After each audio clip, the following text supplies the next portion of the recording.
Center for the Ethiopian Educational Information and Communication Technology presents Educational Satellite Television Programs.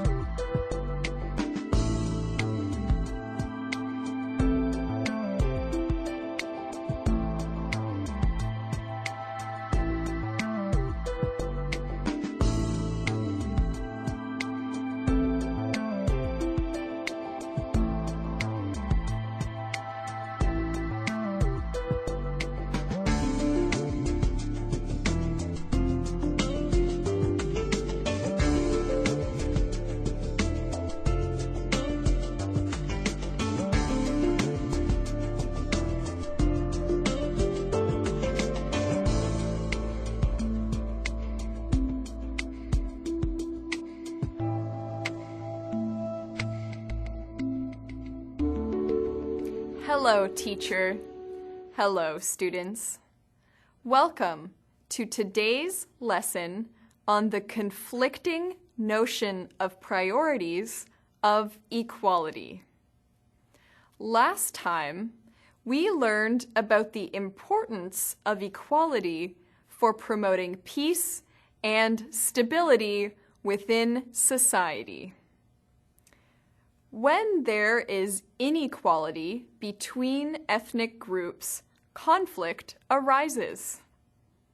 It is not possible for a country to develop when it is experiencing internal conflict. Peace and stability are therefore necessary for development. We also talked about how equality leads to nation building by allowing all citizens equal rights and opportunities to become educated and to improve their lives. Equality allows people to work together in harmony in order to solve problems. In this lesson, we will turn our attention to the fact that equality sometimes places limits upon us. We will discuss the fact that the individual good sometimes has to make way for the public good in an equal society. This will be a very important lesson, students, because it will help us to understand our rights and responsibilities more deeply. Are you ready to begin? Let us start the lesson.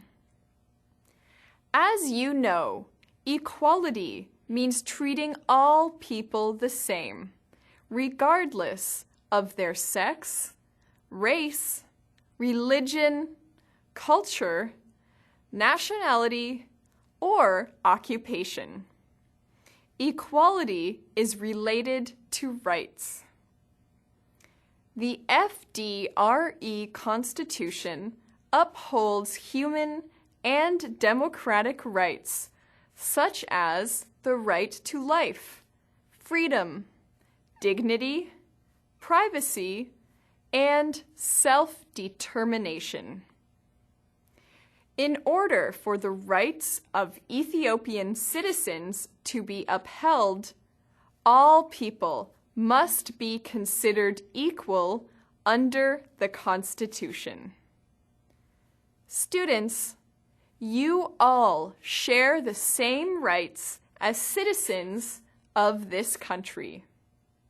You also share responsibilities.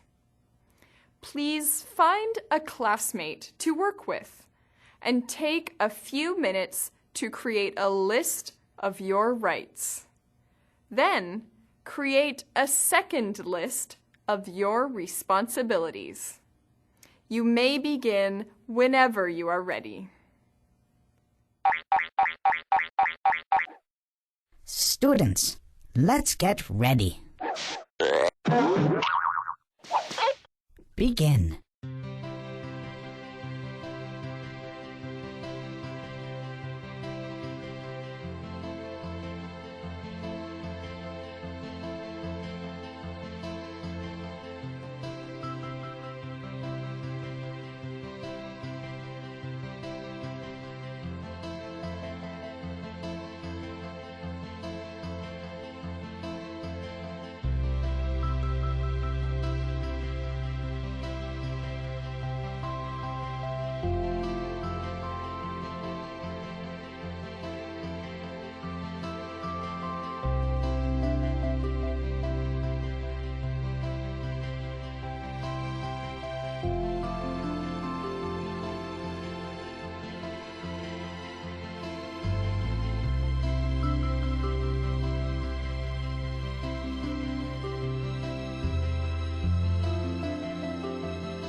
Time's up! Let's get back to our lesson. Thank you for your participation, students. I wonder what you wrote down on your 2 lists. Your rights include the right to life, to freedom, to dignity, and to privacy. You have the right to engage in economic activities. You have the right to join associations, to speak the language of your choice, and to practice your religion. You have a number of legal rights that have been created to protect you in the case of your arrest or trial. You also have political rights, including the right to vote and to be elected for office. As well as having rights, you also have responsibilities. These include upholding the Constitution, obeying the law, paying taxes, and respecting the rights of others.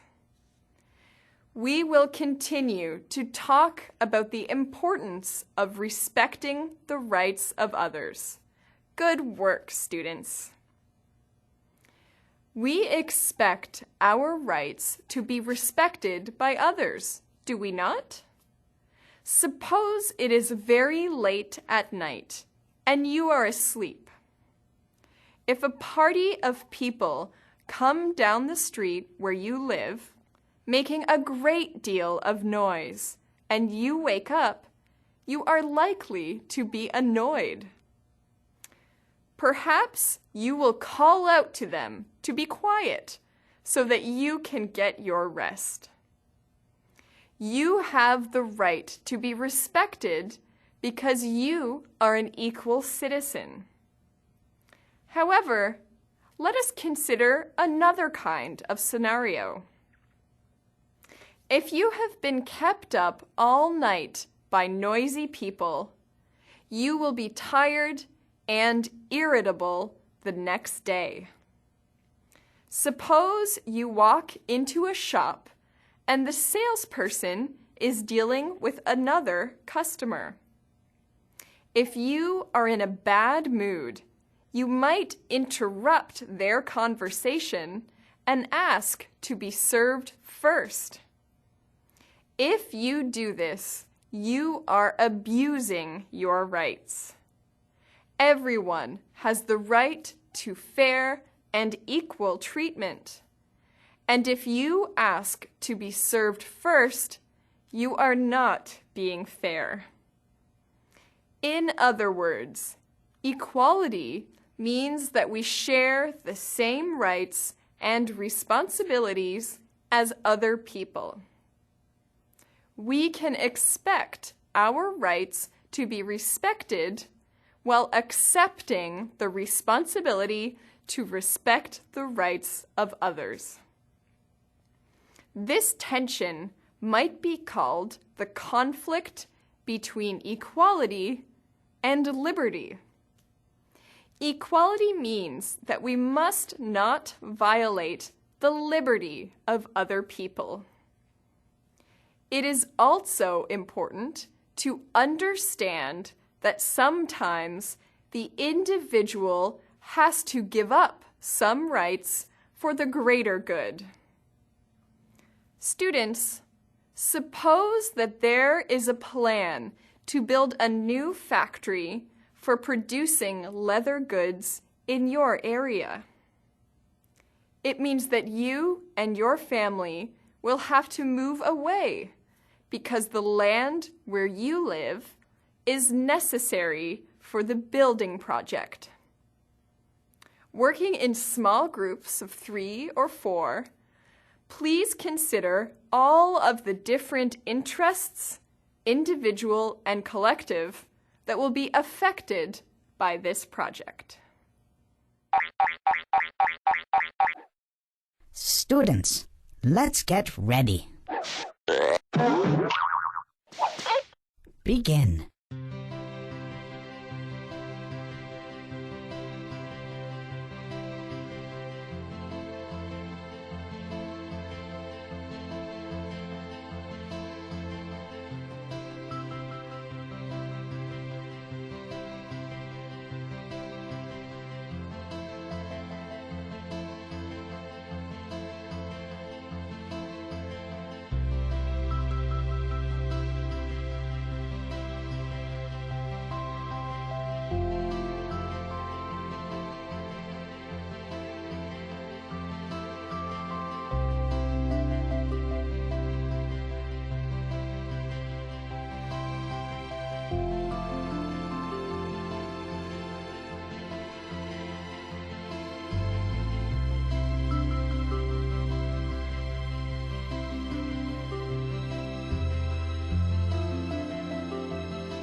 Time's up. Let's get back to our lesson. Welcome back, students.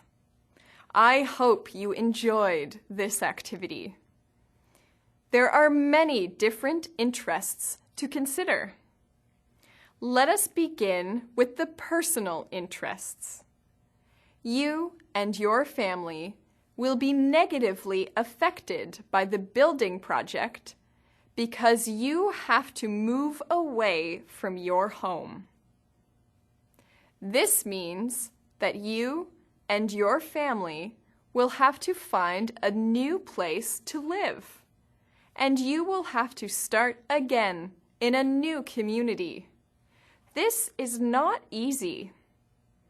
In addition, there are environmental considerations. The factory might produce a lot of chemical waste, which could have a negative impact on the land or bodies of water nearby. We must also think of the collective interests. The factory will produce job opportunities for many people.